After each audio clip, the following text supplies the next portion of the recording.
ಭಾರತೀಯ ಪಾದ ಪದ್ಮಗಳ ಪೂಜಿಸೋಣ ಬನ್ನಿ. ಹಿಂದೂ ಸಾಗರದ ಬಿಂದು ಬಿಂದುಗಳೇ ಒಂದುಗೂಡಿ ಬನ್ನಿ, ಒಂದುಗೂಡಿ ಬನ್ನಿ. ಪ್ರೀತಿಯ ಜನಧ್ವನಿ ಕೇಳುಗರಿಗೆಲ್ಲ ನಮಸ್ಕಾರ. ಇದು ಜನಧ್ವನಿ ರೇಡಿಯೋ 90.8 ಕಂಪನಾಂಕದಲ್ಲಿ ಸರಗೂರಿನಿಂದ ಪ್ರಸಾರವಾಗುತ್ತಿರುವ ಮೈಸೂರಿನ ಮೊಟ್ಟ ಮೊದಲ ಸಮುದಾಯ ರೇಡಿಯೋ. ನಾನು ನಿಮ್ಮ ರೇಡಿಯೋ ಗೆಳೆಯ ಶ್ರೀಕಾಂತ್ ಸರಗೂರು. ಪ್ರಿಯ ಕೇಳುಗರೆ, ತಮ್ಮೆಲ್ಲರಿಗೂ 79ನೇ ಸ್ವಾತಂತ್ರ್ಯೋತ್ಸವದ ಶುಭಾಶಯಗಳನ್ನು ತಿಳಿಸುತ್ತಾ ಈ ದಿನದ ಸ್ವಾತಂತ್ರ್ಯೋತ್ಸವದ ವಿಶೇಷ ಕಾರ್ಯಕ್ರಮಕ್ಕೆ ಆತ್ಮೀಯವಾದ ಸ್ವಾಗತವನ್ನು ಕೋರುತ್ತಿದ್ದೇನೆ. ಭಾರತವು ಇಂದು 79ನೇ ಸ್ವಾತಂತ್ರ್ಯೋತ್ಸವವನ್ನು ಆಚರಿಸ್ತಾ ಇದೆ. ಬ್ರಿಟಿಷರ ಆಳ್ವಿಕೆಯಿಂದ ಸ್ವತಂತ್ರ ಪಡೆಯಲು ಹೋರಾಡಿದಂತಹ ಸಾವಿರಾರು ಸ್ವಾತಂತ್ರ್ಯ ಹೋರಾಟಗಾರರ ತ್ಯಾಗ ಬಲಿದಾನಗಳನ್ನು ನೆನಪಿಸುವ ದಿನ ಇಂದು. ಅವರ ತ್ಯಾಗ ಬಲಿದಾನಗಳಿಗೆ ಬೆಲೆ ತೆರಬೇಕಾದದ್ದು ನಮ್ಮೆಲ್ಲರ ಕರ್ತವ್ಯವಾಗಿದೆ. ಇಡೀ ವಿಶ್ವವೇ ಭಾರತದತ್ತ ತಿರುಗಿ ನೋಡುವ ಹಾಗೆ ಮಾಡುವ ಕಾರ್ಯಗಳನ್ನು ಭಾರತೀಯರಾದಂಥ ನಾವು ಮಾಡಬೇಕೆಂಬುದನ್ನು ಮರೆಯಬಾರದು. ಹೌದು, ಇಂದಿನ 79ನೇ ಸ್ವಾತಂತ್ರ್ಯೋತ್ಸವದ ವಿಶೇಷ ಕಾರ್ಯಕ್ರಮದಲ್ಲಿ ಸ್ವಾತಂತ್ರ್ಯ ಎಂಬ ಪರಿಕಲ್ಪನೆಯ ಮಹತ್ವ, ಸ್ವಾತಂತ್ರ್ಯೋತ್ಸವದ ಆಚರಣೆಯ ಹಿನ್ನೆಲೆ, ಅದರ ಮಹತ್ವ, ಭವಿಷ್ಯದಲ್ಲಿ ಭಾರತದ ಬೆಳವಣಿಗೆ, ಇದರಲ್ಲಿ ಭಾರತೀಯರ ಕರ್ತವ್ಯಗಳು, ಈ ಎಲ್ಲ ವಿಚಾರಗಳ ಕುರಿತು ಒಂದಿಷ್ಟು ಮಾಹಿತಿಯೊಂದಿಗೆ ಒಂದಷ್ಟು ಸ್ಫೂರ್ತಿದಾಯಕ ವಿಚಾರಗಳನ್ನು ನಮ್ಮೊಂದಿಗೆ ಹಂಚಿಕೊಳ್ಳಲು ಈ ದಿನದ 79ನೇ ಸ್ವಾತಂತ್ರ್ಯೋತ್ಸವದ ವಿಶೇಷ ಕಾರ್ಯಕ್ರಮದಲ್ಲಿ ನಮ್ಮ ಜೊತೆ ಇದ್ದಾರೆ ಬೆಂಗಳೂರಿನ ರಾಷ್ಟ್ರ ಗೌರವ ಸಂರಕ್ಷಣಾ ಪರಿಷತ್ನ ಅಧ್ಯಕ್ಷರಾದಂಥ ಶ್ರೀಯುತ ರಾಮಕೃಷ್ಣರವರು. ಬನ್ನಿ, ಅವರನ್ನ ಕಾರ್ಯಕ್ರಮಕ್ಕೆ ಸ್ವಾಗತಿಸಿ ಅವರಿಂದನೇ ಈ ಸ್ವಾತಂತ್ರ್ಯೋತ್ಸವದ ಕುರಿತು ಮತ್ತಷ್ಟು ವಿಚಾರಗಳನ್ನು ತಿಳಿದು ಬರೋಣ. ರಾಮಕೃಷ್ಣ ಸರ್, ತಮಗೆ ಕಾರ್ಯಕ್ರಮಕ್ಕೆ ಆತ್ಮೀಯವಾದ ಸ್ವಾಗತವನ್ನು ಕೊಡ್ತಾ ಇದ್ದೀನಿ. ನಮಸ್ಕಾರ. ನಿಮಗೂ ಅಷ್ಟೇ ಈ ಕಾರ್ಯಕ್ರಮಕ್ಕೆ ಸುಸ್ವಾಗತ. ಸರ್, ಮೊದಲನೇದಾಗಿ ತಮಗೂ ಕೂಡ 79ನೇ ಸ್ವಾತಂತ್ರ್ಯೋತ್ಸವದ ಹಾರ್ದಿಕ ಶುಭಾಶಯಗಳನ್ನು ತಿಳಿಸೋದಕ್ಕೆ ಇಷ್ಟಪಡ್ತೀನಿ. ತಮಗೂ ತಮ್ಮೆಲ್ಲರ ವೀಕ್ಷಕರಿಗೂ ಭಾರತದ 79ನೇ ಸ್ವಾತಂತ್ರ್ಯ ದಿನದ ಹಾರ್ದಿಕ ಶುಭಾಶಯಗಳು. ಸರ್, ಮೊದಲಿಗೆ ಪ್ರತಿ ವರ್ಷ ನಾವು ಆಗಸ್ಟ್ 15ರಂದು ಈ ಸ್ವಾತಂತ್ರ್ಯೋತ್ಸವವನ್ನು ಆಚರಿಸಿಕೊಂಡು ಬರ್ತಾ ಇದ್ದೀವಿ. ಮುಖ್ಯವಾಗಿ ನಾವು ಈ ಸ್ವಾತಂತ್ರ್ಯ ಎಂಬ ಪರಿಕಲ್ಪನೆಯ ಕುರಿತು ಅದರ ಅರ್ಥ ಹಾಗೂ ಮಹತ್ವವನ್ನು ತಿಳಿಸ್ಕೊಡೋದಾದ್ರೆ ಸರ್. ಖಂಡಿತವಾಗಿ ಸ್ವಾತಂತ್ರ್ಯ ಅನ್ನೋದು ಯಾರ ಮೇಲೂ ಪರಾವಲಂಬನೆ ಇಲ್ಲದೆ ನಾವೇ ನಮ್ಮ ದೇಶದ ರಾಜಕೀಯವಾದ ಆಡಳಿತವನ್ನ ಮಾಡಿಕೊಳ್ಳೋದ್ರ ಮೂಲಕ ತನ್ಮೂಲಕ ನಮ್ಮ ದೇಶದ ಪ್ರಜೆಗಳ ಆರ್ಥಿಕ, ಸಾಮಾಜಿಕ, ಸಾಂಸ್ಕೃತಿಕ, ಶೈಕ್ಷಣಿಕ ಮತ್ತೆ ಎಲ್ಲ ರೀತಿಯ ವ್ಯವಸ್ಥೆಯಲ್ಲಿ ಅತ್ಯುನ್ನತವಾದ ಪ್ರಗತಿಯನ್ನು ಸಾಧಿಸುವಂಥದ್ದೇ ಸ್ವಾತಂತ್ರ್ಯದ ಪರಿಕಲ್ಪನೆ. ಬೇರೆ ದೇಶದವರು ಈ ದೇಶದ ಮೇಲೆ ಆಕ್ರಮಣಗಳನ್ನ ಮಾಡಿ ಕುಟಿಲ ಮೋಸವಾದ ಒಂದು ವಿಶೇಷವಾದ ಅವರ ಕೌಶಲ್ಯ, ಈ ರೀತಿಯ ಕೌಶಲ್ಯ ಅಂದ್ರೆ ನೆಗೆಟಿವ್, ಇದೆಲ್ಲ ನಕಾರಾತ್ಮಕವಾದ ಕೌಶಲ್ಯವನ್ನು ಉಪಯೋಗಿಸ್ಕೊಂಡು ನಮ್ಮಲ್ಲೇ ಇದ್ದಂತ ಕೆಲವೊಂದು ನ್ಯೂನತೆಗಳನ್ನ ದುರುಪಯೋಗ ಮಾಡಿಕೊಂಡು ನಮ್ಮನ್ನ ರಾಜಕೀಯವಾಗಿ ಗುಲಾಮರನ್ನಾಗಿ ಮಾಡಿ ಈ ದೇಶದ ಸಂಪತ್ತನ್ನ ಸೂರ್ಯ ಹೊಡೆಯೋದ್ರ ಜೊತೆಗೆ ನಮ್ಮನ್ನ 2ನೇ ದರ್ಜೆಯ ಪ್ರಜೆಗಳನ್ನಾಗಿ ನೋಡ್ಕೊಂಡು ನಮ್ಮನ್ನ ವಿಶ್ವದಾದ್ಯಂತ ಗುಲಾಮರಾಗಿ ಇಟ್ಟಿದ್ರು. ಇದನ್ನ ಹೋರಾಟವನ್ನ ಮಾಡಿ ಇವರನ್ನ ನಮ್ಮ ದೇಶದಿಂದ ಹೊರಗಡೆ ಕಳಿಸಿ ಈ ದೇಶಕ್ಕೆ ರಾಜಕೀಯ ಸ್ವಾತಂತ್ರ್ಯವನ್ನು ತಂದುಕೊಂಡಿದ್ದು ಈ ದೇಶದ ಮಹಾನ್ ಒಂದು ಸಾಧನೆ. ಸರ್, ಹಾಗಿದ್ರೆ ಈ ಸ್ವತಂತ್ರ ಪೂರ್ವದಲ್ಲಿ ಭಾರತೀಯರ ಜೀವನ ಶೈಲಿ ಆಗಿರ್ಬೋದು ಮತ್ತೆ ಆ ಸಮಯದಲ್ಲಿ ಆಡಳಿತ ಆಗಿರ್ಬೋದು ಹೇಗಿತ್ತು ಸರ್? ಹಾಗಿದ್ರೆ ಸ್ವತಂತ್ರ ಪೂರ್ವ ಅಂತಂದ್ರೆ ನಾವು ಹಲವಾರು ವಿಷಯಗಳನ್ನ ಇಲ್ಲಿ ನೋಡ್ಬೇಕಾಗತ್ತೆ. ಸ್ವತಂತ್ರ ಪೂರ್ವ ಅಂದ್ರೆ ಯಾವುದು?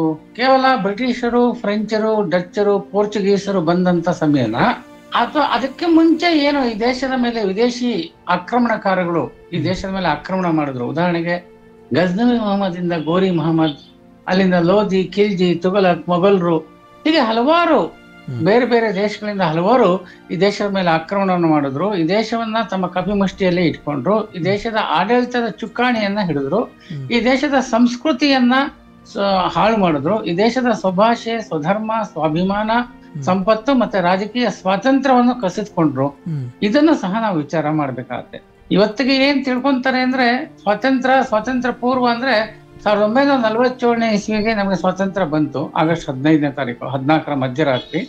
ಅದಕ್ಕೆ ಮುಂಚೆ ಒಂದು ಸರಿಸುಮಾರು 200 ವರ್ಷಗಳ ಕಾಲ ಸತತವಾಗಿ ಬ್ರಿಟಿಷರು ಸಾಕಷ್ಟು ಹಾನಿಯನ್ನ ಮಾಡಿದ್ರು. ತುಂಬಾನೇ ಹಾನಿ ಮಾಡಿದ್ರು, ಸಾಕಷ್ಟು ಏನಲ್ಲ. ಅದಕ್ಕೆ ಸ್ವಲ್ಪ ಮಟ್ಟಿಗೆ ಫ್ರೆಂಚರು, ಪೋರ್ಚುಗೀಸರು, ಡಚ್ಚರು ಏನೊಂದು ಈ ದೇಶವನ್ನ ಆಡಳಿತವನ್ನ ಮಾಡಿದ್ರು, ಆಕ್ರಮಣ ಮಾಡಿದ್ರು. ಇಷ್ಟೇ ಈ ದೇಶದ ಸ್ವಾತಂತ್ರ್ಯದ ಹೋರಾಟ, ಸ್ವಾತಂತ್ರ್ಯದ ಸಂಗ್ರಾಮ, ಸ್ವಾತಂತ್ರ್ಯ ಪೂರ್ವದ ಸ್ಥಿತಿಗತಿಗಳು, ಸ್ವಾತಂತ್ರ್ಯ ಪೂರ್ವದ ಕಾಲ ಅಂದ್ರೆ ಇಷ್ಟೇ ಅಂತ ಜನಸಾಮಾನ್ಯರೇನು ಇವತ್ತು ಇತಿಹಾಸಕಾರರು ಅಷ್ಟನ್ನೇ ತಿಳ್ಕೊಂಡಿದ್ದಾರೆ ಅಂತ ಹೇಳಿದ್ರೆ ಅದೇನೋ ಅತಿಶಯೋಕ್ತಿ ಅಲ್ಲ. ಹೌದು, ಸಾಕಷ್ಟು ಜನ ಇತಿಹಾಸಕಾರರು ಏನಂದ್ರೆ 1000 ವರ್ಷ ಈ ದೇಶದ ಮೇಲೆ ಆಕ್ರಮಣ ನಡೀತು. ಗಜ್ನವಿ ಮೊಹಮ್ಮದ್, ಗೌರಿ ಮೊಹಮ್ಮದ್, ಅದಕ್ಕೂ ಸ್ವಲ್ಪ ಮುಂಚೆನು. ಅದರಿಂದನೂ ಅವೆಲ್ಲ ಸ್ವಾತಂತ್ರ್ಯದ ಹೋರಾಟವೇ ಈ ದೇಶದ ಸ್ವಾತಂತ್ರ್ಯ, ರಾಜಕೀಯ ಸ್ವಾತಂತ್ರ್ಯವನ್ನ ಕಾಪಾಡಿಕೊಳ್ಳೋದ್ರ ಮೂಲಕ ಈ ದೇಶದ ಸ್ವಧರ್ಮ, ಸ್ವಭಾಷೆ, ಸ್ವಾಭಿಮಾನ, ಸಂಪತ್ತು ಮತ್ತೆ ಸಂಸ್ಕೃತಿಯನ್ನ ಉಳಿಸ್ಕೊಳ್ಳುವಂತ ಪ್ರಯತ್ನವನ್ನ ಮಾಡಿದ್ರು ಅಂತ ಒಪ್ಕೊಳ್ತಾರೆ. ಸೊ ಹಾಗಾಗಿ ಸ್ವತಂತ್ರ ಪೂರ್ವ ಅಂದಾಗ ಅಲ್ಲಿ ತೆಗೆದುಕೊಂಡಾಗ ಈ ದೇಶದ ಮೇಲೆ ಆಕ್ರಮಣಗಳು ನಿರಂತರವಾಗಿ ನಡೀತು. ಈ ದೇಶದ ಸಂಸ್ಕೃತಿಯನ್ನ ಹಾಳು ಮಾಡಿದ್ರು, ನಮ್ಮ ಧರ್ಮದ ಶ್ರದ್ಧಾ ಕೇಂದ್ರಗಳನ್ನ ಹಾಳು ಮಾಡಿದ್ರು, ಅಪಾರವಾದ ಸಂಪತ್ತನ್ನ ಲೂಟಿ ಮಾಡಿದ್ರು, ಜಸಿಯಾ ತೆರಿಗೆ ಅಂತ ವಿಶೇಷ ತೆರಿಗೆಗಳನ್ನ ಈ ದೇಶದ ಮೂಲ ನಿವಾಸಿಗಳ ಮೇಲೆ ಹಾಕಿದ್ರು. ಜೊತೆಗೆ ನಮ್ಮಲ್ಲಿ ಏನೊಂದು ದೊಡ್ಡ ಮಟ್ಟದ ಹೋರಾಟ, ಯುದ್ಧಗಳು ನಡೀತು, ಅದನ್ನ ಸಾಕಷ್ಟು ಮಟ್ಟಿಗೆ ಅವರು ಹತ್ತಿಕ್ಕಿದ್ರು. ನಾವು ಸಾಕಷ್ಟು ಯುದ್ಧದಲ್ಲಿ ಗೆಲುವನ್ನ ಸಾಧಿಸಿದ್ವಿ. ಹಲವಾರು ಸ್ವತಂತ್ರ ಸಂಸ್ಥಾನಗಳು ಈ ಎಲ್ಲ ಸಂದರ್ಭದಲ್ಲೂ ಇತ್ತು, ಇಲ್ಲ ಅಂತ ಹೇಳಲ್ಲ. ಆದ್ರೂ ಸಾಕಷ್ಟು ಮಟ್ಟಿನ ನಮ್ಮ ಭೂಪ್ರದೇಶ ವಿದೇಶಿ ಆಕ್ರಮಣಕಾರರ ನೇರ ಪೂರ್ಣ ನಿಯಂತ್ರಣದ ಆಡಳಿತಕ್ಕೆ ಒಳಗಾಗಿತ್ತು. ಅಲ್ಲಿ ನಮ್ಮ ಸೈನ್ಯದಲ್ಲೂ ಅಷ್ಟೇ ಇದ್ರೂ ಅವರು ಉನ್ನತ ಹುದ್ದೆಗೆ ಹೋಗ್ಲಿಕ್ಕೆ ಆಗ್ತಾ ಇರ್ಲಿಲ್ಲ. ಇನ್ನು ಉಳಿದ ಹಾಗೆ ನಮ್ಮ ಮಾತೆಯರ ಅವರ ಗೌರವ ಮತ್ತೆ ಅವರ ಒಂದು ಶ್ರದ್ಧೆ, ಇದಕ್ಕೆ ಸಾಕಷ್ಟು ಹಾನಿಯನ್ನ ಆಗ್ತಾ ಇತ್ತು. ನಮ್ಮ ರಾಜ ಮಹಾರಾಜರೇ ಅವರ ಮಕ್ಕಳ ಅಂದ್ರೆ ಸಂಸ್ಥಾನಾಧೀಶರು, ರಾಜ ಮಹಾರಾಜರು ಅಂದ್ರೆ ಪೂರ್ಣ ಸ್ವತಂತ್ರವಾಗಿ ಇರ್ಲಿಲ್ಲ. ಈ ವಿದೇಶಿ ಆಕ್ರಮಣಕಾರ ಸಾಮಂತರಾಗಿದ್ದಂಥವ್ರು ತಮ್ಮ ಕೇವಲ ರಾಜಕೀಯ ಅಸ್ಮಿತೆಯನ್ನ ಉಳಿಸ್ಕೊಳ್ಳೋಕೋಸ್ಕರ ತಮ್ಮ ಹೆಣ್ಣು ಮಕ್ಕಳನ್ನ ಈ ವಿದೇಶಿ ಆಕ್ರಮಣಕಾರರಿಗೆ ಮದುವೆಯನ್ನ ಮಾಡಿಕೊಡ್ತಾ ಇದ್ರು. ಇಷ್ಟೆಲ್ಲ ಸಮಸ್ಯೆಗಳಿತ್ತು. ಜೊತೆಗೆ ಏನೊಂದು ನಮ್ಮ ದೇಶದಲ್ಲಿ ಹಲವಾರು ನಾವೀನ್ಯದ ಸಂಶೋಧನೆಗಳಾಗ್ತಿತ್ತು, ಅದೆಲ್ಲ ನಿಂತು ಹೋಗಿತ್ತು. ಮತ್ತೆ ಪಾಶ್ಚಿಮಾತ್ಯ ದೇಶಗಳಲ್ಲಿ ಹಲವಾರು ವೈಜ್ಞಾನಿಕ ಸಂಶೋಧನೆಗಳಾಗಿ ಕೈಗಾರೀಕರಣ ಆಗಿತ್ತು, ಮುದ್ರಣದ ವ್ಯವಸ್ಥೆ, ಪ್ರಿಂಟಿಂಗ್ ಪ್ರೆಸ್ ಇದೆಲ್ಲ ಬಂದಿತ್ತು. ಈ ತರ ಹಲವಾರು ವಿಷಯಗಳಲ್ಲಿ ಅಭಿವೃದ್ಧಿ ಆಗಿದ್ರು. ನಮ್ಮ ದೇಶಕ್ಕೆ ಆ ವಸ್ತುಗಳು ಬರ್ಲಿಕ್ಕೆ, ಆ ತಂತ್ರಜ್ಞಾನ ಬರಲೇ ಇಲ್ಲ. ಈ ತರದ ಎಲ್ಲ ಸಮಸ್ಯೆಗಳನ್ನ ನಾವು ಕನಿಷ್ಠ ಅಂದ್ರೆ 18ನೇ ಶತಮಾನ ತನಕ ನೋಡಿದ್ವಿ. ನಂತರ ಏನೊಂದು ಫ್ರೆಂಚರು, ಬ್ರಿಟಿಷರು, ಪೋರ್ಚುಗೀಸರು, ಡಚ್ಚರು ಮೇಲ್ಗೈ ಸಾಧಿಸಿದ್ರು. ಮೊಘಲರ ಆ ಒಂದು ಆಡಳಿತದ ಕುಸಿತ ಆಯ್ತು, ಅವರ ಒಂದು ಇನ್ಫ್ಲೂಯೆನ್ಸ್, ಅವರ ಪ್ರಭಾವ ಹೆಚ್ಚು ಕಡಿಮೆ ಮುಗೀತು. ಆಗ ಇವರೇನು ಪ್ರವರ್ಧಮಾನಕ್ಕೆ ಬಂದ್ರು. ನಮ್ಮಲ್ಲಿ ಇದ್ದಂತ ಹಲವಾರು ನ್ಯೂನತೆಗಳು, ಮುಖ್ಯವಾಗಿ ಭಾರತ ದೇಶದಲ್ಲಿ ಒಂದು ಕೇಂದ್ರೀಕೃತವಾದ ಸೈನ್ಯದ ವ್ಯವಸ್ಥೆ ಇಲ್ಲ. ಇಡೀ ದೇಶದ ಗಡಿಯನ್ನ ಕಾಯುವಂತ ಸೈನ್ಯದ ನಿಯಂತ್ರಣ ಹೊಂದಿದ ಒಬ್ಬ ಚಕ್ರವರ್ತಿ ಇರಲಿಲ್ಲ. ಮತ್ತೆ ಹಲವಾರು ರಾಷ್ಟ್ರೀಯ, ಅಂತಾರಾಷ್ಟ್ರೀಯ ವಿಷಯಗಳನ್ನ ಇಡೀ ಭೂಭಾಗಕ್ಕೆ ನಿಯಂತ್ರಣವನ್ನ ಮಾಡುವಂತ ಒಂದು ವ್ಯವಸ್ಥೆ ಇರಲಿಲ್ಲ. ಕೇವಲ ಸಾಂಸ್ಕೃತಿಕವಾಗಿ, ಧಾರ್ಮಿಕವಾಗಿ ಭಾರತ ದೇಶ ಅಖಂಡವಾಗಿತ್ತು. ಆದ್ರೆ ರಾಜಕೀಯವಾಗಿ ಸಾವಿರಾರು ಸಂಸ್ಥಾನಾಧೀಶರು, ಚಿಕ್ಕ ಚಿಕ್ಕ ಸಂಸ್ಥಾನಗಳಿಗೆ ಅವರೇ ರಾಜರಾಗಿರ್ತಿದ್ರು. ಇದು ದೊಡ್ಡ ಒಂದು ಅನಾನುಕೂಲತೆ ನಮ್ಗಿತ್ತು. ಇದರ ದುಷ್ಪರಿಣಾಮದಿಂದನೇ ನಾವು ಕೊನೆಗೆ ಇಡೀ ದೇಶ ಗುಲಾಮತನಕ್ಕೆ ಹೋಯ್ತು. ಸರ್, ಹಾಗಿದ್ರೆ ಈ ಯುರೋಪ್ ದೇಶಗಳು ನಮ್ಮ ಭಾರತದತ್ತ ಬರೋ ನಿಟ್ಟಿನಲ್ಲಾಗಿರ್ಬೋದು, ನಮ್ಮ ದೇಶದ ಸಂಪತ್ತಾಗಿರ್ಬೋದು, ಇವುಗಳನ್ನ ಕೊಳ್ಳೆ ಹೊಡೆಯೋ ನಿಟ್ಟಿನಲ್ಲಾಗಿರ್ಬೋದು, ಸರ್ ಆ ಕಾಲದಲ್ಲೇ ಭಾರತ ತನ್ನ ವೈಭವವನ್ನ ಬೆಳೆದಿತ್ತು. ಇದು ಯುರೋಪ್ ದೇಶಗಳ ಕಣ್ಣಿಗೆ ಬಿದ್ದಿದ್ರಿಂದ ಆ ಸಮಯದಲ್ಲಿ ಇವರು ಭಾರತಕ್ಕೆ ಬರೋ ನಿಟ್ಟಿನಲ್ಲಿ ಯಾವ್ಯಾವ ರೀತಿಯ ಮಾರ್ಗಗಳನ್ನು ಅನುಸರಿಸಿ ಭಾರತಕ್ಕೆ ಬಂದ್ರು, ಅಲ್ಲಿ ತಮ್ಮ ಅಧಿಕಾರವನ್ನ ಸ್ಥಾಪಿಸ್ಕೊಂಡ್ರು. ಸರ್, ನೀವು ಈಗಾಗಲೇ ಸರಿಯಾಗಿ ಹೇಳಿರುವಂತೆ ನಮ್ಮ ದೇಶದಲ್ಲಿ ಹಲವಾರು ಸ್ವರ್ಣಯುಗಗಳು ಆಗೋಯ್ತು. ಗುಪ್ತರ, ಚೋಳರ, ವಿಜಯನಗರ ಸಾಮ್ರಾಜ್ಯದ ಸ್ವರ್ಣಯುಗ ಸೇರಿದಂತೆ ಇನ್ನೂ ಹಲವಾರು ಸ್ವರ್ಣಯುಗಗಳು ಆಗಿ ಹೋಯ್ತು. ವಿದೇಶಿ ಯಾತ್ರಿಕರು ಈ ಬಂದವರು ನಮ್ಮ ದೇಶದ ಸಂಪತ್ತು, ನಮ್ಮ ದೇಶದಲ್ಲಿರುವಂತಹ ಒಂದು ಏನೊಂದು ಪ್ರಗತಿ, ಈ ಎಲ್ಲ ವಿಷಯಗಳ ಬಗ್ಗೆ ಬೇರೆ ಬೇರೆ ದೇಶಗಳಲ್ಲಿ ಪ್ರಚುರಪಡಿಸಿದ್ರು. ಸಹಜವಾಗಿ ಭಾರತ ಆ ಕಾಲಕ್ಕೇನೆ ಅಂದ್ರೆ 17-18ನೇ ಶತಮಾನದಲ್ಲಿ ಪ್ರಪಂಚದ ಒಟ್ಟು ಆರ್ಥಿಕತೆಯಲ್ಲಿ 20ಕ್ಕೂ ಹೆಚ್ಚಿನ ಭಾಗವನ್ನ ಹೊಂದಿತ್ತು. 20% ಜಾಸ್ತಿ ಆರ್ಥಿಕತೆಯ ಭಾಗವನ್ನ ಹೊಂದಿತ್ತು. ಇದೆಲ್ಲ ಗುಲಾಮತನ ಇದ್ಕೊಂಡುವೆ. ಎಷ್ಟು ಸಂಪತ್ತಲ್ಲಿ ಮುಂದುವರೆದಿತ್ತು ನಮ್ಮ ದೇಶ, ಎಷ್ಟು ಶ್ರೀಮಂತವಾಗಿತ್ತು ಅನ್ನೋದಕ್ಕೆ ಈ ಯಾತ್ರಿಕರು, ವಿದೇಶಿ ಯಾತ್ರಿಕರು ಬರ್ದಿರೋದು, ಪ್ರವಾಸಿಗರು ಬರ್ದಿರೋದು, ನಮ್ಮವರು ಬರ್ದಿರೋದನ್ನ ಒಂದ್ ಕಡೆ ಪಕ್ಕಕ್ಕಿಟ್ರು. 2012ನೇ ಇಸ್ವಿಲಿ ಭಾರತ ದೇಶದ ಸುಪ್ರೀಂ ಕೋರ್ಟಿನ ಆದೇಶದನ್ವಯ ಕೇರಳದ ರಾಜಧಾನಿ ತಿರುವನಂತಪುರದ ಶ್ರೀ ಅನಂತ ಪದ್ಮನಾಭ ಸ್ವಾಮಿ ದೇವಸ್ಥಾನದ 6 ನೆಲಮಾಳಿಗೆಗಳಲ್ಲಿ 5 ನೆಲಮಾಳಿಗೆಗಳನ್ನ ತೆಗೆದಾಗ ಸಿಕ್ಕಿದ ಸಂಪತ್ತಿನ ಮೌಲ್ಯ, ದೇವಸ್ಥಾನಕ್ಕೆ ದೇವರಿಗೆ ಕೊಟ್ಟಿರುವಂತಹ ಆಭರಣಗಳು, ಚಿನ್ನದ್ದು, ಬೆಳ್ಳಿದು, ವಜ್ರದ್ದು, ವೈಢೂರ್ಯ, ಬೇರೆ ಬೇರೆ ಅಮೂಲ್ಯವಾದ ವಸ್ತುಗಳನ್ನ ಕೊಟ್ಟಿದ್ದು, ಅದರ ಮೌಲ್ಯ 1 ಲಕ್ಷ ಕೋಟಿಗೂ ಹೆಚ್ಚು ಅಂತ ಮೌಲ್ಯಮಾಪನ ಮಾಡಿದ್ರು. ಇವತ್ತಿಗೆ 2.5 ರಿಂದ 3 ಲಕ್ಷ ಕೋಟಿ ರೂಪಾಯಿ ಆಗತ್ತೆ. ಅಂದ್ರೆ ಎಷ್ಟು ಸಂಪದ್ಭರಿತವಾಗಿತ್ತು ಅನ್ನೋದು ನಮ್ಗೆ ವರ್ತಮಾನದಲ್ಲೇ ಸಿಗುವಂತ ಉದಾಹರಣೆ. ಇದರಿಂದ ಆಕರ್ಷಿತಗೊಂಡಂತ ಈ ಬ್ರಿಟಿಷರ್ ಇರ್ಬೋದು, ಫ್ರೆಂಚರ್ ಇರ್ಬೋದು, ಡಚ್ಚರ್ ಇರ್ಬೋದು, ಪೋರ್ಚುಗೀಸರು ಇರ್ಬೋದು, ಅವರು ಇಲ್ಲಿ ವ್ಯಾಪಾರವನ್ನ ಮಾಡುವಂತ ಉದ್ದೇಶದಿಂದ ಬಂದ್ರು. ಅದಕ್ಕೆ ಮುಂಚೆ ಬಂದಂತ ಈ ಮುಸ್ಲಿಂ ಆಕ್ರಮಣಕಾರರು ಇಲ್ಲಿ ದರೋಡೆಯನ್ನ ಮಾಡ್ಲಿಕ್ಕೆ ಬಂದ್ರು. ಮುಖ್ಯ ಉದ್ದೇಶ ದರೋಡೆ, ಈ ದೇಶದ ಸಂಪತ್ತನ್ನು ಲೂಟಿ ಮಾಡೋದು. ತನ್ಮೂಲಕ ಅವರು ಮತ್ತೊಂದು ಅವಕಾಶವನ್ನು ಕಂಡುಕೊಂಡು ಈ ದೇಶದ ಆಡಳಿತದ ಚುಕ್ಕಾಣಿಯನ್ನ ಹಿಡಿದ್ರು. ಹೀಗೆ ಮುಸ್ಲಿಂ ಆಕ್ರಮಣಕಾರರು ಮೊದಲು ಬಂದಿದ್ದು ಈ ದೇಶದ ಸಂಪತ್ತನ್ನು ಲೂಟಿ ಮಾಡ್ಬೇಕು ಅಂತ. ನಂತರ ನಮ್ಮ ದೇಶದ ಆಡಳಿತವನ್ನು ಅವರ ನಿಯಂತ್ರಣಕ್ಕೆ ತೆಗೆದುಕೊಂಡ್ರು. ಆದ್ರೆ ಫ್ರೆಂಚರು, ಡಚ್ಚರು, ಪೋರ್ಚುಗೀಸರು ಇವರೆಲ್ಲ ಬ್ರಿಟಿಷರು ಬಂದಿದ್ದು ವ್ಯಾಪಾರದ ಉದ್ದೇಶದಿಂದ. ಆನಂತರ ಅವರು ನಮ್ಮಲ್ಲಿದ್ದಂತ ಹಲವಾರು ನ್ಯೂನತೆಗಳನ್ನ ದುರುಪಯೋಗ ಪಡಿಸಿಕೊಂಡು ಕ್ರಮೇಣವಾಗಿ ನಮ್ಮ ದೇಶದ ಭೂ ಪ್ರದೇಶವನ್ನೆಲ್ಲ ಆಡಳಿತವನ್ನ ಮಾಡಿದ್ರು. ಆದ್ರೂ ಡಚ್ಚರು ಹೊರಟೋದ್ರು, ಪೋರ್ಚುಗೀಸರು ಗೋವಾದಲ್ಲಿ, ಫ್ರೆಂಚರು ಪಶ್ಚಿಮ ಬಂಗಾಳದ ಒಂದು ಚಂದನ್ ನಗರ ಅಂತ ಮತ್ತೆ ಪುದುಚೇರಿ ಇಲ್ಲಿ ಮಾತ್ರ ಅವರ ಆಡಳಿತ ಇತ್ತು. ಮಿಕ್ಕಿದ ಎಲ್ಲ ಕಡೆ ಬ್ರಿಟಿಷರು ತಮ್ಮ ಆಧಿಪತ್ಯವನ್ನ ಸ್ಥಾಪಿಸಿದಂತಾಯಿತು. ಸರ್, ಭಾರತದ ಮೇಲೆ ಹಲವಾರು ವಿದೇಶಿ ಆಕ್ರಮಣಗಳು ಆದ್ರೂ ಅದರ ರಾಜಕೀಯವಾಗಿ ಬಲವಾಗಿ ನಿಂತವರು ಅಂದ್ರೆ ಬ್ರಿಟಿಷರು ಸರ್. ಈಸ್ಟ್ ಇಂಡಿಯಾ ಕಂಪನಿಯನ್ನ ಸ್ಥಾಪನೆ ಮಾಡೋ ಮುಖಾಂತರ ಭಾರತದಲ್ಲಿ ತಮ್ಮ ರಾಜಕೀಯ ಆಡಳಿತವನ್ನ ಶುರು ಮಾಡ್ತಾರೆ ಸರ್. ಈ ನಿಟ್ಟಿನಲ್ಲಿ ಅವರ ಬೆಳವಣಿಗೆಗೆ ಭಾರತದಲ್ಲಿ ಹೇಗೆಲ್ಲ ತಮ್ಮ ಅಧಿಕಾರ ಸ್ಥಾಪನೆಯನ್ನು ಮಾಡ್ಕೊಂಡ್ರು ಸರ್? ಮುಖ್ಯವಾಗಿ ಹೇಳ್ಬೇಕಂದ್ರೆ ಬ್ರಿಟಿಷರು ಭಾರತಕ್ಕೆ ಮೊದಲಾಗಿ ಬಂದಿದ್ದು 24 ಆಗಸ್ಟ್ 1608 ಇಸ್ವಿಯಂದು ಗುಜರಾತ್ ರಾಜ್ಯದ ಸೂರತ್ಗೆ ವ್ಯಾಪಾರಕ್ಕಾಗಿ ಬಂದ್ರು.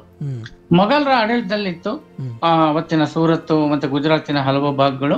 ಮೊಘಲರ ದೊರೆ ಅವತ್ತು ಜಹಾಂಗೀರ್ ಅವರ ಅನುಮತಿಯನ್ನು ತೆಗೆದುಕೊಂಡು, ರಾಜಶಾಸನದ ಅನುಮತಿಯನ್ನು ತೆಗೆದುಕೊಂಡು ವ್ಯಾಪಾರವನ್ನು ಶುರು ಮಾಡಿದಂತವರು ಕ್ರಮೇಣವಾಗಿ ವ್ಯಾಪಾರದಲ್ಲಿ ಮುಂದುವರೆದು ಹಲವಾರು ರೀತಿಯಲ್ಲಿ ಅವರು ಏಳಿಗೆಯನ್ನ ಸಾಧಿಸಿದ್ರು. ಇಲ್ಲಿಂದ ಗಳಿಸಿದಂತ ಲಾಭವನ್ನೆಲ್ಲ ತಮ್ಮ ದೇಶಕ್ಕೆ ತೆಗೆದುಕೊಂಡು ಹೋದ್ರು. ಹಲವಾರು ವಸ್ತುಗಳನ್ನು ಅವರು ನಿರ್ಯಾತ ಮಾಡ್ತಾ ಇದ್ರು. ಅಲ್ಲಿಂದನೂ ಭಾರತಕ್ಕೆ ಆಮದು ಮಾಡ್ಕೊಂಡು ವ್ಯಾಪಾರವನ್ನ ಮಾಡ್ತಿದ್ದವರು. ಮೊಘಲರ ಆಡಳಿತ ಯಾವಾಗ ಪ್ರಭಾವವನ್ನ ಕಳ್ಕೊಂಡು ಕ್ಷೀಣವಾಯಿತು, ಆ ಸಂದರ್ಭದಲ್ಲಿ ಅವರು ಈ ದೇಶದ ಹಲವು ಭೂಭಾಗಗಳ ಒಂದು ಆಡಳಿತವನ್ನ ಅವರು ತಮ್ಮ ನಿಯಂತ್ರಣಕ್ಕೆ ತೆಗೆದುಕೊಳ್ಳಕ್ಕೆ ಸಾಧ್ಯ ಆಯ್ತು. ಈಸ್ಟ್ ಇಂಡಿಯಾ ಕಂಪನಿ ಮೊದಲನೇದಾಗಿ ಆಗಿದ್ದು ಪ್ಲಾಸಿ ಕದನದಲ್ಲಿ ಬೆಂಗಾಲವನ್ನ ಅವರು ಆಡಳಿತಕ್ಕೆ ತೆಗೆದುಕೊಳ್ಳಾಯಿತು. ಸಿರಾಜುದ್ದೀನ್ ದೌಲಾನ 1757 ಇಸ್ವಿಯ ಯುದ್ಧದಲ್ಲಿ ರಾಬರ್ಟ್ ಕ್ಲೈವ್ ನೇತೃತ್ವದಲ್ಲಿ ಸೋಲಿಸಿ ಬೆಂಗಾಲವನ್ನ ತಮ್ಮ ಆಡಳಿತದಲ್ಲಿ ಇಟ್ಕೊಂಡ್ರು. ನಂತರ ಬ್ಯಾಟಲ್ ಆಫ್ ಬಕ್ಸರ್ನ ಯುದ್ಧ ಅನಂತರ ಅದ್ರ ಜೊತೆಯಲ್ಲಿ ಅವರು ಸಂಬಲ್ಪುರ್ ಅದನ್ನು ಸಹ ತಮ್ಮ ಇದಕ್ಕೆ ತೆಗೆದುಕೊಂಡ್ರು, ಏನಂದ್ರೆ ಆಡಳಿತಕ್ಕೆ ತೆಗೆದುಕೊಂಡ್ರು. ಅದು 1764. ನಂತರ ಅದರಲ್ಲಿ ಏನಾಯ್ತು, ದಿವಾನಿ ಹಕ್ಕು ಅಂತ ಹೇಳಿ ಈ ತೆರಿಗೆಯನ್ನ ಸಂಗ್ರಹ ಮಾಡುವ ಅಧಿಕಾರವನ್ನ ಬ್ರಿಟಿಷರು ಪಡ್ಕೊಳ್ತಾರೆ ಬೆಂಗಾಲದಲ್ಲಿ, ಬಿಹಾರದಲ್ಲಿ ಮತ್ತೆ ಒಡಿಶಾ ರಾಜ್ಯದಲ್ಲಿ. ನಂತರ ಏನೊಂದು ಸಹಾಯಕ ಸೈನ್ಯ ಪದ್ಧತಿ ಅಂತ ತಂದ್ರು. ನಮ್ಮದು ದೇಶದಲ್ಲಿ 1000ಕ್ಕೂ ಹೆಚ್ಚು ಸಂಸ್ಥಾನಗಳಿತ್ತು, ಎಲ್ಲರಿಗೂ ಸಣ್ಣ ಸಣ್ಣ ಸೈನ್ಯ ಇತ್ತು. ಪಕ್ಕದ ಒಬ್ಬ ದೊಡ್ಡ ಸಾಮ್ರಾಜ್ಯ ಇಟ್ಕೊಂಡಿರುವಂತ ಅಥವಾ ಸಂಸ್ಥಾನಧೀಶರ ವಿರುದ್ಧ ಯಾವುದೇ ಕಾರಣಕ್ಕೆ ಯುದ್ಧ ಮಾಡ್ಬೇಕಾದಾಗ ಇವ್ರಿಗೆ ಸೈನ್ಯ ಸಾಕಾಗ್ದಲೇ ಇದ್ದಾಗ ಇವರು ಬ್ರಿಟಿಷ್ ಈಸ್ಟ್ ಇಂಡಿಯಾ ಕಂಪನಿ ಸೈನ್ಯ ಏನಿತ್ತು ಅದನ್ನ ಸಹಾಯಕ ಸೈನ್ಯ ಪದ್ಧತಿ ಅಂತ ಈ ಸಂಸ್ಥಾನಗಳಿಗೆ ಕೊಟ್ಟು ಆ ಎಲ್ಲ ಸೈನ್ಯದ ಖರ್ಚನ್ನ ಅದ್ರ ಮೇಲೆ ಲಾಭವನ್ನು ಇವರು ಪಡ್ಕೊಳ್ತಾ ಇದ್ರು. ನಂತರ ದತ್ತುಪುತ್ರರಿಗೆ ಹಕ್ಕಿಲ್ಲ ರಾಜ್ಯದ ಮೇಲೆ, ಗಂಡ ಮಕ್ಕಳಿಲ್ಲ ಅಂತಂದ್ರೆ ಸಂಸ್ಥಾನಾಧೀಶ ರಾಜನಿಗೆ ಆ ರಾಜ್ಯದ ಆ ಸಂಸ್ಥಾನದ ಆಡಳಿತದ ಇದು ಅಧಿಕಾರ ಹೊರಟೋಗುತ್ತೆ ಅಂತ ಹೇಳಿ ಕಂಪನಿಗೆ ಅದನ್ನ ವಶಪಡಿಸ್ಕೊಳ್ತಾ ಇದ್ರು. ಇದೇ ನಿಟ್ಟಿನಲ್ಲೇ ನಮ್ಮ ಕಿತ್ತೂರು ರಾಣಿ ಚೆನ್ನಮ್ಮ ಅವರು ಸಹ ಯುದ್ಧವನ್ನ ಮಾಡಿ ಗೆದ್ದಿದ್ದು. ನಂತರ 2ನೇ ಯುದ್ಧದಲ್ಲಿ ಕುತಂತ್ರದಿಂದ ಮೋಸದಿಂದ ಅವರು ಸೋಲನ್ನ ಒಪ್ಕೋಬೇಕಾಗತ್ತೆ. ಹೀಗೆ ಒಂದೊಂದೇ ಒಂದು ಸಣ್ಣ ಭೂ ಪ್ರದೇಶಗಳ ಸಂಸ್ಥಾನಗಳನ್ನ ಬ್ರಿಟಿಷ್ ಈಸ್ಟ್ ಇಂಡಿಯಾ ಕಂಪನಿ ತನ್ನ ಆಡಳಿತದ ಸುಪರ್ದಿಗೆ ತೆಗೆದುಕೊಳ್ತಾ ಹೋಯ್ತು. ನಂತರ 1857 ಇಸ್ವಿಯ ಯುದ್ಧ ಆಯ್ತು. ಅದಕ್ಕೆ ಮುಂಚೆ ಕೇರಳದಲ್ಲಿ ಪರ್ಸಿ ರಾಜ, ವೇಲುತಂಬಿ ದಳವಾಯ್, ತಲಕ್ಕಲ್ ಚಂದು, ಈ ಕಡೆ ತಮಿಳುನಾಡಲ್ಲಿ ವೀರಪಾಂಡ್ಯ ಕಟ್ಟಬೊಮ್ಮನ್, ಹೀಗೆ ಹಲವಾರು ಕಡೆ ಹಲವಾರು ರೀತಿಯಲ್ಲಿ ಪ್ರತಿಭಟನೆಗಳು, ಯುದ್ಧಗಳು ನಡೀತಾನೆ ಇತ್ತು. 1857 ಇಸ್ವಿ ಯುದ್ಧದಲ್ಲಿ ಅವರೇ ನಿರ್ಣಾಯಕವಾಗಿ ಬ್ರಿಟಿಷರು ಗೆಲ್ಲಿಲ್ಲ. ನೋಡಿ, ಒಂದು ವಿಷಯ ಹೇಳ್ಬೇಕಂದ್ರೆ, ನಾವೇನು ರಾಮಾಯಣದಲ್ಲಿ ನಾವು ಓದ್ತೀವಿ, ಅದು ಕೇವಲ 90 ದಿನ ಶ್ರೀಲಂಕಾದಲ್ಲಿ ಯುದ್ಧ ನಡೆಯುತ್ತೆ. ಮಹಾಭಾರತದ ಯುದ್ಧ ಕೇವಲ 18 ದಿವಸ ಕುರುಕ್ಷೇತ್ರದಲ್ಲಿ ನಡೆಯುತ್ತೆ. ಅಂದ್ರೆ 1857 ಇಸ್ವಿಯ ಮಹಾಯುದ್ಧ ಹೆಚ್ಚು ಕಡಿಮೆ 22 ತಿಂಗಳ ಕಾಲ ನಡೆಯುತ್ತೆ. ನಾನು 22 ತಿಂಗಳು ಅಂದ್ರೆ ಸುಮಾರು ಒಂದು 700 ದಿನ ನಿರಂತರವಾಗಿ ನಡೆದಿದೆ, ಪ್ರತಿದಿನ ಅಂತ ಹೇಳಲ್ಲ, ಸುಮಾರು ಒಂದು 500 ದಿನ ಯುದ್ಧ ನಡೆದಿದೆ. ಹಾಗಾಗಿ ಇದೆಷ್ಟು ದೊಡ್ಡ ಯುದ್ಧ ಆಗಿತ್ತು ಅಂತ ನಾವು ವಿಚಾರವನ್ನು ಮಾಡ್ಬೇಕು. ಇದರಲ್ಲಿ ಕರ್ನಾಟಕದವರಾದಂತ ಸುರಪುರದ ವೆಂಕಟಪ್ಪ ನಾಯಕ, ಮುಂಡ್ರಗಿ ಭೀಮರಾಯರು, ನರಗುಂದದ ಬಾಬಾ ಸಾಹೇಬ್ ಇವರು ಸಹ ಯುದ್ಧವನ್ನ ಮಾಡ್ತಾರೆ. ಈ ಯುದ್ಧದ ವೀರ ಶೂರ ಸೈನ್ಯಾಧಿಪತಿ ತಾತ್ಯಾ ಟೋಪಿ ಅವರು 150ಕ್ಕೂ ಹೆಚ್ಚಿನ ಸಣ್ಣ, ಮಧ್ಯಮ, ಬೃಹತ್, ಅತಿ ದೊಡ್ಡ ಯುದ್ಧವನ್ನ ಮಾಡಿ 100ಕ್ಕೂ ಹೆಚ್ಚಿನ ಯುದ್ಧವನ್ನ ಗೆದ್ರು ಕೊನೆಗೂ ನಾವು ಸೋಲನ್ನ ಒಪ್ಕೋಬೇಕಾಗತ್ತೆ. ವೀರ ತಾತ್ಯಾ ಟೋಪೆ, ಝಾನ್ಸಿ ರಾಣಿ ಲಕ್ಷ್ಮೀಬಾಯಿ, ಕುವರ ಸಿಂಹ, ನಾನಾ ಸಾಹೇಬ್ ಪೇಶ್ವೆ, ರಾವ್ ತುಲಾರಾಮ್, ಭಕ್ತ್ ಖಾನ್, ಮೌಲ್ವಿ ಅಹಮದ್ ಶಾ ಇವರ ಶೌರ್ಯ ಪರಾಕ್ರಮದ ಯುದ್ಧ ಚಾಣಾಕ್ಷ ತಂತ್ರಗಳ ವಿಷಯ ಬ್ರಿಟನ್ನಿನ ಪಾರ್ಲಿಮೆಂಟಿನಲ್ಲಿ ಚರ್ಚೆಗೆ ಬರುತ್ತೆ. ಬ್ರಿಟನ್ನಿನ ಪಾರ್ಲಿಮೆಂಟಿನ ವಿರೋಧ ಪಕ್ಷದ ನಾಯಕ ಆಡಳಿತ ಪಕ್ಷದ ಮೇಲೆ ಆರೋಪವನ್ನು ಮಾಡ್ತಾರೆ, ನೀವು ಗೂಢಚಾರಿಕೆಯಲ್ಲಿ ವಿಫಲ ಆಗಿದ್ದೀರಾ ಅಂತ. ಮುಂದೆ ಅದೇ ವಿರೋಧ ಪಕ್ಷದ ನಾಯಕರು ಬ್ರಿಟನ್ನಿನ ಪ್ರಧಾನಿಯೂ ಆಗ್ತಾರೆ. ಅಲ್ಲಿನ ಪತ್ರಿಕೆಗಳಲ್ಲಿ ಇವರ ಭಾವಚಿತ್ರ ಸಮೇತ ಇವರ ಶೌರ್ಯ ಪರಾಕ್ರಮದ ಚಾಣಾಕ್ಷ ಯುದ್ಧ ತಂತ್ರ ವಿಷಯ ಪ್ರಕಟಗೊಂಡು ಸೂರ್ಯ ಮುಳುಗದ ಸಾಮ್ರಾಜ್ಯ ಅನ್ಸ್ಕೊಂಡಿದ್ದ ಬ್ರಿಟಿಷ್ ಸಾಮ್ರಾಜ್ಯ ಆಗ್ಲೂ ಬೇರೆ ಬೇರೆ ಕಡೆ, ಪ್ರಪಂಚದ ಹಲವು ಕಡೆ ತನ್ನ ಸಾಮ್ರಾಜ್ಯವನ್ನು ವಿಸ್ತರಿಸಿಕೊಂಡಿತ್ತು. ಅಲ್ಲಿನ ಮಹಾದಂಡ ನಾಯಕರು ಭಾರತಕ್ಕೆ ಬಂದು ಭಾರತದ ಹಲವು ಕಡೆ ಯುದ್ಧವನ್ನ ಮುನ್ನಡೆಸೋಕೆ ನಿರಾಕರಿಸ್ತಾರೆ. ಅಂದ್ರೆ ಯುದ್ಧ ಎಷ್ಟು ದೊಡ್ಡದಾಗಿ ನಡೀತು ಅಂತ. ಆದ್ರೆ ನಮ್ಗೆ ಪೋಸ್ಟ್ ಮತ್ತೆ ಟೆಲಿಗ್ರಾಫಿನ ವ್ಯವಸ್ಥೆ ಇರಲಿಲ್ಲ, ಅತ್ಯಾಧುನಿಕವಾದ ಶಸ್ತ್ರಾಸ್ತ್ರಗಳು ನಮ್ಮ ಇರ್ಲಿಲ್ಲ. ಯಾಕಂದ್ರೆ 850 ವರ್ಷಗಳ ಕಾಲ ಸತತವಾಗಿ ವಿದೇಶಿ ಆಕ್ರಮಣಕಾರರ ವಿರುದ್ಧ ಯುದ್ಧವನ್ನ ಮಾಡಿ ಹಲವು ಸಾವಿರ ಯುದ್ಧದಲ್ಲಿ ಗೆದ್ದು, ಕೆಲವು ಸಾವಿರ ಯುದ್ಧದಲ್ಲಿ ಸೋತು, ಗುಲಾಮತನದ ಆಡಳಿತಕ್ಕೆ ಒಳಗಾಗಿ ಜಸಿಯಾ ತೆರಿಗೆ ಅಂತ ವಿಶೇಷ ತೆರಿಗೆಯನ್ನು ಹೊತ್ತು ಸೋತು ಸುಣ್ಣಾಗಿ ಹತಾಶವಾಗಿ ಗುಲಾಮತನವೇ ನಮ್ಮ ಮೂಲಭೂತ ಹಕ್ಕು ಅನ್ನೋ ರೀತಿ ಅದನ್ನ ಅಪ್ಪಿಕೊಂಡು ಸಂತೋಷವಾಗಿದ್ದಂತ ನಮ್ಮ ರಾಜ ಮಹಾರಾಜರ ಅವರ ಸೈನ್ಯಾಧಿಕಾರಿಗಳ ಮನೋಸ್ಥಿತಿ. ಇದರ ಜೊತೆಯಲ್ಲಿ ವಿದೇಶದಿಂದ ಆ ಸೈನ್ಯವನ್ನ ಬ್ರಿಟಿಷ್ ಕರೆಸ್ಕೊಂಡ್ರು. ನಮ್ಮಲ್ಲಿ ವಿದೇಶ ಇರ್ಲಿ, ಸ್ವದೇಶದ ಹಲವಾರು ಸಂಸ್ಥಾನಾಧೀಶರು ತಟಸ್ಥವಾಗಿದ್ರು. ಕೆಲವರು ಬ್ರಿಟಿಷರ ಪರವಾಗಿ ತಮ್ಮ ಸೈನ್ಯವನ್ನ ಕೊಟ್ಟು ಭಾರತದ ಸೈನ್ಯದ ವಿರುದ್ಧ ಯುದ್ಧವನ್ನು ಮಾಡಿದ್ರು. ಈ ಎಲ್ಲಾ ಕಾರಣದಿಂದ ನಾವು ಸೋಲನ್ನ ಅಪ್ಪಬೇಕಾಯ್ತು ಒಂದು ಸಣ್ಣ ಅಂತರದಲ್ಲಿ. ಆದ್ರೆ ಸಾಕಷ್ಟು ದೊಡ್ಡ ಮಟ್ಟದ ಪ್ರತಿಭಟನೆಯನ್ನ ನಾವು ಕೊಟ್ವಿ. ಒಂದು ಹೆಚ್ಚು ಕಡಿಮೆ ಒಂದು ಮಧ್ಯಮ ಮಟ್ಟದ ವಿಶ್ವ ಯುದ್ಧದ ಮಾದರಿಯಲ್ಲಿ ಇದು ಯುದ್ಧ ನಡೀತು ಅಂದ್ರೆ ಅದೇನು ಅತಿಶಯೋಕ್ತಿ ಆಗಲ್ಲ.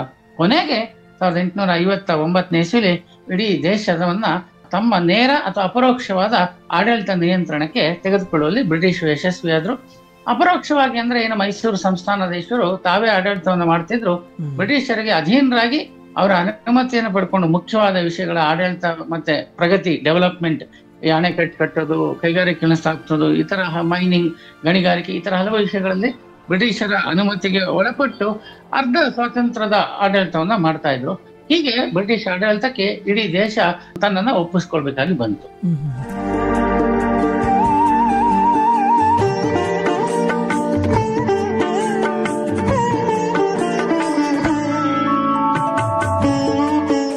ಬ್ರಿಟಿಷರ ಕಪಿಮುಷ್ಟಿಯಲ್ಲಿದ್ದಂತಹ ನಮ್ಮ ಭಾರತವನ್ನ ಸ್ವತಂತ್ರಗೊಳಿಸುವ ನಿಟ್ಟಿನಲ್ಲಿ ಹಲವಾರು ಲಕ್ಷಾಂತರ ಕ್ರಾಂತಿಕಾರಿ ಸ್ವಾತಂತ್ರ್ಯ ಹೋರಾಟಗಾರರಾಗಿರ್ಬೋದು ತಮ್ಮ ತ್ಯಾಗ ಬಲಿದಾನಗಳನ್ನ ನಮ್ಮ ದೇಶಕ್ಕೋಸ್ಕರ ಮಾಡಿದ್ದಾರೆ ಸರ್. ಈ ನಿಟ್ಟಿನಲ್ಲಿ ಪ್ರಮುಖವಾಗಿ ನಾವು ಗಮನಿಸೋದಾದ್ರೆ ಹಲವಾರು ಸ್ವತಂತ್ರ ಹೋರಾಟಗಾರರು ಸ್ವತಂತ್ರ ಬರೋಕ್ಕೂ ಮುಂಚೆನೆ ಈ ದೇಶಕ್ಕೆ ತಮ್ಮ ನೆತ್ತರನ್ನ ಚೆಲ್ಲಿ ಪ್ರಾಣವನ್ನು ಅರ್ಪಿಸಿದ್ರು ಸರ್. ಈ ನಿಟ್ಟಿನಲ್ಲಿ ಅವರನ್ನ ಸ್ಮರಿಸೋದಾದ್ರೆ ಸರ್, ಖಂಡಿತವಾಗಿ ಭಾರತವನ್ನ ರಾಜಕೀಯ ಸ್ವಾತಂತ್ರ್ಯವನ್ನ ಗಳಿಸ್ಲಿಕ್ಕೋಸ್ಕರ ನಿರಂತರವಾಗಿ ಯುದ್ಧಗಳನ್ನ ಮಾಡಿದಂತ, ಹೋರಾಟಗಳನ್ನ ಮಾಡಿದಂತ, ತಮ್ಮ ತನು ಮನ ಧನ ಎಲ್ಲವನ್ನ ತ್ಯಾಗ ಮಾಡಿದಂತ, ತಮ್ಮ ಸಂಸಾರಗಳನ್ನೇ ಉದ್ವಸ್ತ ಮಾಡಿಸ್ಕೊಂಡಂತ ಸಾವಿರಾರು ಕ್ರಾಂತಿಕಾರಿ ಸ್ವಾತಂತ್ರ್ಯ ಹೋರಾಟಗಾರನ ಈ ಸಂದರ್ಭದಲ್ಲಿ ಅಂತಲ್ಲ, ಪ್ರತಿನಿತ್ಯ ನಾವು ಅವರ ಸ್ಮರಣೆಯನ್ನ ಮಾಡಲೇಬೇಕು. ಅವರೆಲ್ಲ ಪ್ರಾತಃ ಸ್ಮರಣೀಯರು. ಬೆಳಗಾಗಿ ಎದ್ದ ಅಕ್ಷರ ನಾವು ಹೇಗೆ ದೇವರನ್ನ ನೆನೆಸ್ಕೊಂಡು ಭೂಮಿ ತಾಯಿಗೆ ಕ್ಷಮೆಯನ್ನ ಕೇಳಿ ನಮ್ಮ ಕಾಲನ್ನ ಭೂಮಿ ಮೇಲೆ ಇಡ್ತೇವೆ, ಅದೇ ರೀತಿ ನಾವು ಸ್ವತಂತ್ರವಾಗಿ ಸ್ವಾಭಿಮಾನದಿಂದ ಗುಲಾಮರಲ್ಲದೆ ಬದುಕ್ತಿದ್ದ ಇರೋದಕ್ಕೆ ಕಾರಣ ಆಗಿರುವಂತ ಈ ಕ್ರಾಂತಿಕಾರಿಗಳನ್ನ ನೆನೆಸ್ಕೊಂಡೇ ನಾವು ನಮ್ಮ ಜೀವನವನ್ನ ಪ್ರತಿನಿತ್ಯ ಶುರು ಮಾಡಬೇಕು. ಸರ್ ಹಾಗೇನೆ 1947 ಆಗಸ್ಟ್ 14 ಮಧ್ಯರಾತ್ರಿ ನಮಗೆ ಸ್ವಾತಂತ್ರ್ಯ ಸಿಕ್ಕಿದಂಥ ಸಂದರ್ಭದಲ್ಲಿ, ಆ ಸಂದರ್ಭದಲ್ಲಿ ಭಾರತದಲ್ಲಿ ಯಾವ ರೀತಿಯಂತಹ ಪರಿಸ್ಥಿತಿ ಇತ್ತು ಸರ್? ಮತ್ತೆ ಬ್ರಿಟಿಷರು ಮತ್ತು ಭಾರತದ ನಡುವೆ ಏನೆಲ್ಲ ಒಪ್ಪಂದಗಳ ಮುಖಾಂತರ ಸ್ವಾತಂತ್ರ್ಯ ನಮಗೆ ಸಿಕ್ತು? ಸ್ವಾತಂತ್ರ್ಯ ಪೂರ್ವದಲ್ಲಿ ಒಂದು ಶೈಕ್ಷಣಿಕ ವ್ಯವಸ್ಥೆ ಅಂದ್ರೆ ವಿದ್ಯಾರ್ಹತೆ, ಹೆಚ್ಚಿನ ವಿದ್ಯಾಭ್ಯಾಸವನ್ನು ಮಾಡುವಂತ ಅವಕಾಶ ಅತ್ಯಂತ ಕಡಿಮೆ ಇತ್ತು. ಎರಡನೇದು ಮನುಷ್ಯನ ಜೀವನದ ನಿರೀಕ್ಷೆ ಅಂದ್ರೆ ಲೈಫ್ ಎಕ್ಸ್ಪೆಕ್ಟೇಷನ್ಸ್ ಅದು ಸಹ ಕಡಿಮೆ ಇತ್ತು. ಅಲ್ಲಿಂದ ನಮ್ಮ ದೇಶ ಹೆಚ್ಚು ಕಡಿಮೆ ಕೃಷಿ ಆಧಾರಿತ ಆರ್ಥಿಕ ವ್ಯವಸ್ಥೆಗೆ ಒಳಪಟ್ಟಿತ್ತು. ಸಾಕಷ್ಟು ಬಡತನ ಇತ್ತು, ಜಮೀನ್ದಾರಿ ವ್ಯವಸ್ಥೆ ಇತ್ತು, ಮತ್ತೆ ಸಾಮಾಜಿಕ ವ್ಯವಸ್ಥೆಯಲ್ಲಿ ಸಾಕಷ್ಟು ಕಟ್ಟುಪಾಡುಗಳು ಇತ್ತು.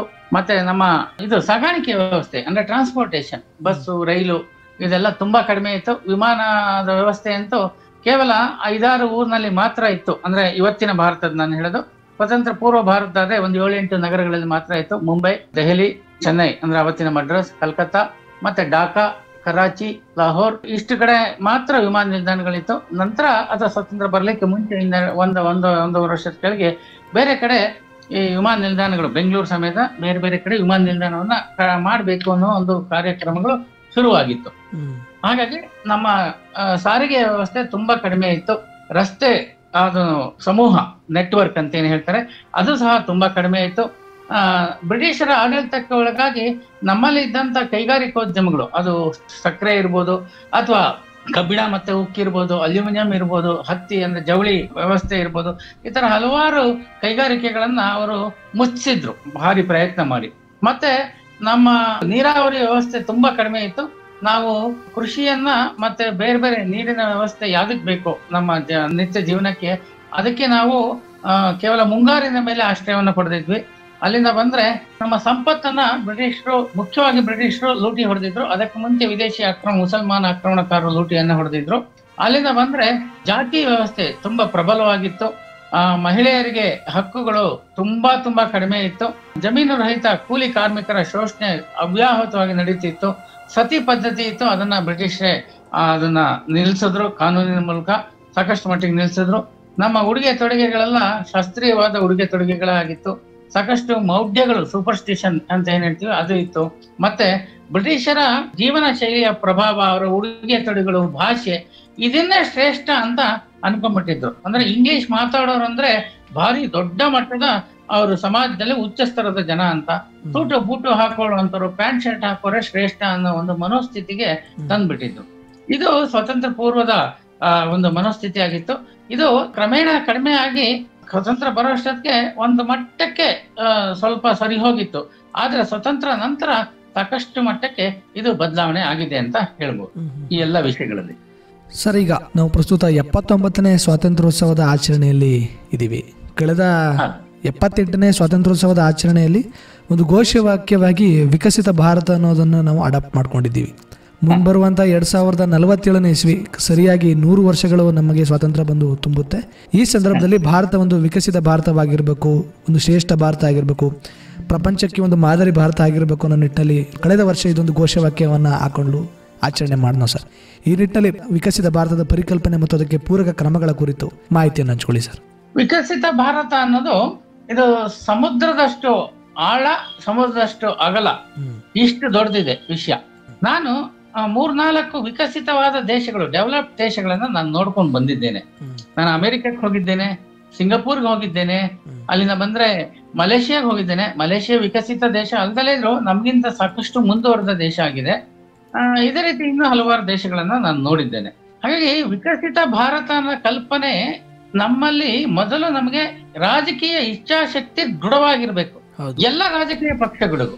ಎರಡನೇದು ಅಲ್ಲಿ ಅಧಿಕಾರಶಾಹಿ ಏನಿದೆ, ಸರ್ಕಾರಿ ಅಧಿಕಾರಶಾಹಿ, ಅದರಲ್ಲಿ ಏನ್ ಹೇಳ್ತಾರೆ, ಅವ್ರಿಗೆ ಕೆಳಮಟ್ಟದ ನೌಕರರಿಂದ ಹಿಡಿದು IAS ಅಧಿಕಾರಿಗಳವರೆಗೆ ಸ್ಪಷ್ಟವಾದ ಪ್ರಾಮಾಣಿಕವಾದ ಬದ್ಧತೆ ಅನ್ನೋದನ್ನ ಬರಬೇಕು.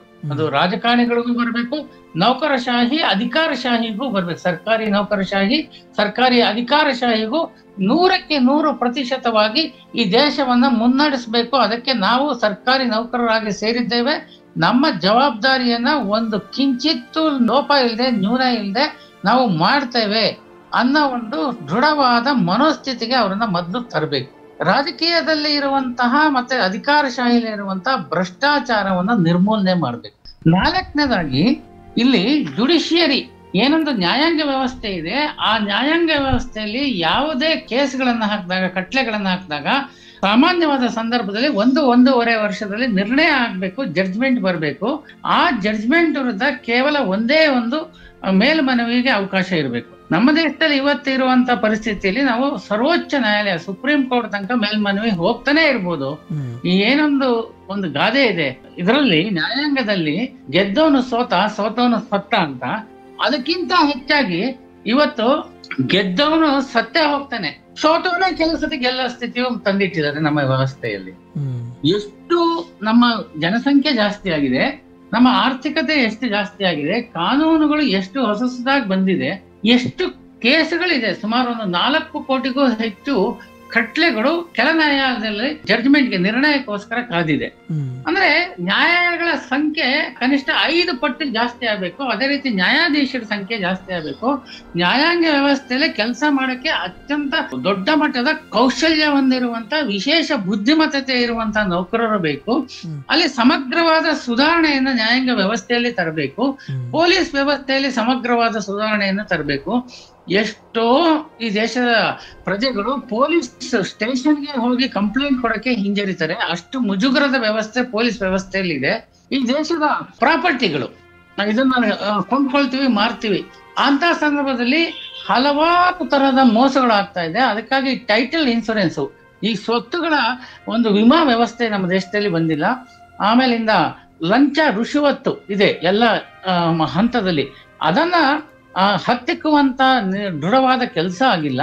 ಇದರ ಜೊತೆಗೆ ಪ್ರತಿಭೆಗೆ ಈ ದೇಶದಲ್ಲಿ ಅವಕಾಶ ಇಲ್ಲದಲೇ ಇರುವಂತದ್ದು. ಬೇರೆ ಬೇರೆ ಕಾರಣಕ್ಕೆ ಸ್ವತಂತ್ರ ಬಂದು ನಮ್ಮ ದೇಶದ ಸಂವಿಧಾನ ಬಂದು 75 ವರ್ಷ ಆದ್ಮೇಲೂ ಈ ಒಂದು ಆರಕ್ಷಣೆಯನ್ನ, ಜಾತಿ ಆಧಾರಿತ ಆರಕ್ಷಣೆಯನ್ನ ಮುಂದುವರಿಸ್ಕೊಂಡು ಹೋಗಿರೋದು. ಅದನ್ನ ಆರ್ಥಿಕವಾದ, ನೈಜವಾದ ಆರ್ಥಿಕ ವಸ್ತುನಿಷ್ಠವಾಗಿ ಅದನ್ನ ಬದಲಾವಣೆ ಮಾಡದಲೇ ಇರುವಂತದ್ದು.